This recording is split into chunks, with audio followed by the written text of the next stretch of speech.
한동훈 장관의 언급 중에 있었던 천안함 함장에게 본인의 부하를 죽였다라는 발언을 한 민주당의 수석대변인 권칠승 수석대변인도 결국 사과를 했습니다. 들어보시죠.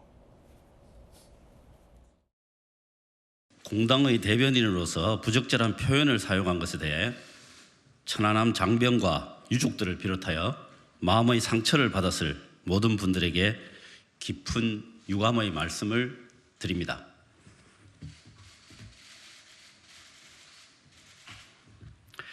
아울러 저는 국회 장관 청문회 과정에서 천안함 사건은 북한의 소행이라는 입장을 밝힌 바 있음을 말씀드립니다.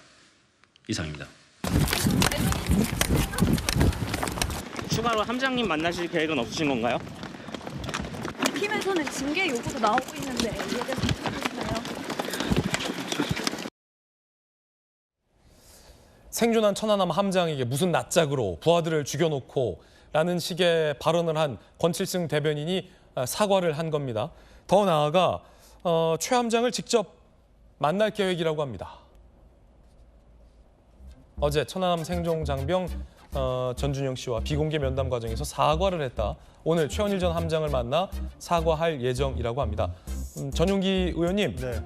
오늘 최 전 함장을 만납니까? 권칠승 대변인이? 만난다는 언론 보도를 봤습니다. 예. 그래서 만나서 아마 사과를 하실 것 같습니다. 기본적으로 뭐 사담이라는 표현도 나오더라고요. 그러니까 권칠승 장관이 공식적인 백브리핑 장소에서 이야기를 한 것이 아니고 계속적으로 공격이 들어오다 보니 약간 욱해서 그렇게 말씀을 하신 것 같은데 저것은 잘못 말씀하신 거라고 생각을 합니다. 그리고 본인도 그렇게 생각을 하시는 것 같고 그래서 어저께는 전준영 우리 회장을 만났던 것이고 오늘은 최원일 함장을 만나서 사과를 하실 것 같습니다.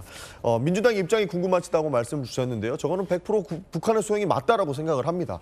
그리고 저도 민주당이 떼고 가야 될 부분 사실 북한이 정신 못 차리고 있는 거 맞거든요. 정권의 안위만 생각하고 전혀 뭐 북한 주민들 생각하거나 그런 모습 없는 모습들은 정확하게 비판해야 되고 정신 차리라고 민주당도 이야기할 수 있어야 된다고 봅니다. 저는 그렇게 하겠습니다. 그렇기 때문에 민주당의 입장이 북한을 옹호한다거나 라는 생각을 저는 하고 있지 않습니다. 오히려 제가 더 세게 하겠습니다. 네. 네. 전용기 의원의 소신 발언이었습니다. 여당에서는 권칠승 수석대변인을 윤리위에 제소하겠다는 입장입니다.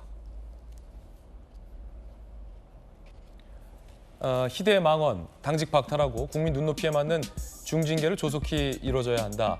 오늘 국회 윤리특위 제소할 예정이라고 합니다. 전재 의원님. 네, 물론 어제 또 전준영 씨를 만나서 또 사과 말을 뭐 했지만 사실 전준영 씨가 찾아와서 한 거죠. 직접 가서 한 것은 아니고 전준영 씨가 권칠승 수석 대변인인데 면담을 요청을 했고 뭐 기다리다 이제 만난 끝에 뭐 그런 사과의 말을 했다 이제 이렇게 좀 보도가 나오고 있잖아요. 그리고 최원일 함장을 오늘 만나서 이제 사과를 하겠다고 하는 것이지만 지금 이 부분에 대해서 사실 이재명 대표의 어떤 그런 지금 입장이 없습니다. 이 부분, 이 권칠승 대변인의 이 말에 대한 이 막말이죠. 이 무례한 이 발언에 대한 이재명 대표의 입장 표명이 없습니다. 그래서 이재명 대표도 당연히 당 대표로서 사과를 해야죠. 본인이 이제 무한 책임을 뭐 지겠다고 얘기를 하고 있습니다만 이러한 그 당 대변인의 말은 결국은 당 대표를 대신해서 하는 말이 있기 때문에 그렇기 때문에 더욱더 큰 무게감이 있는 것이죠. 이런 면에서 이재명 대표의 이 진정성 있는 사과도 당연히 필요하다고 생각을 하고 있고요. 뭐 국민의힘은 아마 오늘 오전 중에 그 권칠승 대변인에 대해서 윤리위에 제소를 할 것 같습니다. 예. 이런 발언 자체가 물론 뭐 일부 사과를 했습니다만 그래도 이 천안함 그 46명의 그 또 장병들과 유가족 그리고 생존 장병들뿐만 아니라 사실 관련되는 분들에게 많은 마음의 상처를 줬기 때문에 그 자체가 국회의원으로서의 품위를 손상한 것이다. 이제 그렇게 생각이 돼서 윤리위에 제소를 할 방침이고요. 그리고 권칠승 대변인께서 어제 일부 사과를 했습니다만 사실 최원일 함장에 대해서 막말을 하신 거잖아요. 이분에 대해서는 아직까지 어제 그 입장 표명에는 최원일 함장에 대한 사과의 이야기는 없었어요. 오늘 만나서 또 무슨 얘기를 할지는 들어봐야 되겠지만 그런 면에서도 아직 어제 그 사과가 진정성 있는 사과는 아니고 훨씬 더 진정성이 필요하다. 그렇게 생각합니다.